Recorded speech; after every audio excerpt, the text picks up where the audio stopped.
जी अस्सलाम वालेकुम, मैं तुहाडा अपना वीर शकील अहमद। तुसीं देख रहे साडा यूट्यूब चैनल पिंडां वाले जट। माशाअल्लाह जी, अज असीं मौजूद हैं जी फतेहपुर मंडी, जिला लिया तहसील करोड़ दे विच। अज असीं खुद एक जानवर लैण आए सी, माशाअल्लाह बच्चा ते देख रहे सी ते मैं कहा चल नाले दोस्तां नाल भी विजिट करवाने उन्होंने दिखाने जी। माशाअल्लाह तुसीं देख सकदे जी 2,50,000 रुपये जी मंगन डे ने भाई हुणी। माशाअल्लाह जी खूबसूरत जानवर तुहानूं जिद्दां जिद्दां मंडी दे विजिट करने हर तरह का जानवर तुहानूं मिल जाता, छोटा बड़ा जानवर माशाअल्लाह। भी चलने नाले तुहानूं विजिट करवाने मंडी का इस तरह का छोटा जानवर सारा। बाकी जोड़े चैनल साढ़े चैनल पर न्यू ने जी वो साढ़े चैनल सबसक्राइब भी कर लो, नाले बेल आइकन तो दबाओ क्योंकि तुहानूं हर आने वाली वीडियो आसानी मिल सकेगी। ये जी मंगल वाले दिन लगती है जी।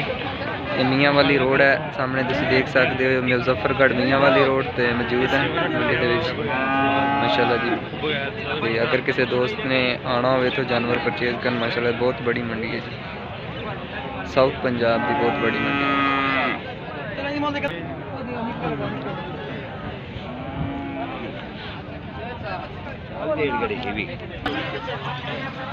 अस्सलाम वालेकुम लाला जी, की हाल है? कितने पैसे ने बच्चे? बच्चे के कितने पैसे? हाँ जी, मुँह किस तरह? मुँह खीरा वा, तू कहता चोगा खीरा है मुँह। माशाअल्लाह जी खूबसूरत जानवर। बड़े 1,90,000 रुपया भाई हम कह रहे हैं। मुँह खीरा माशाअल्लाह, छोटा है बच्चा।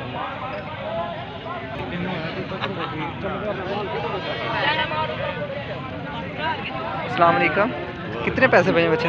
260 देने वाली गल दसो, सानू किन्ने दा बच्चा देना? असीं कोई व्यापारी पूरी है नहीं कि असीं झट जे बंदे। तुसीं सानू किन्ने दा? मैं इस तो घट नहीं देना।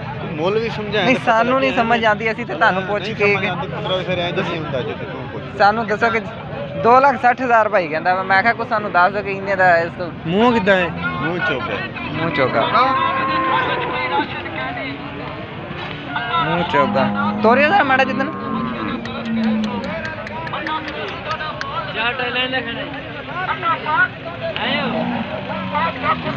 खूबसूरत जानवर है जी माशाअल्लाह। मुँह चारदा तक 2,60,000 रुपये डिमांड है भाई दी।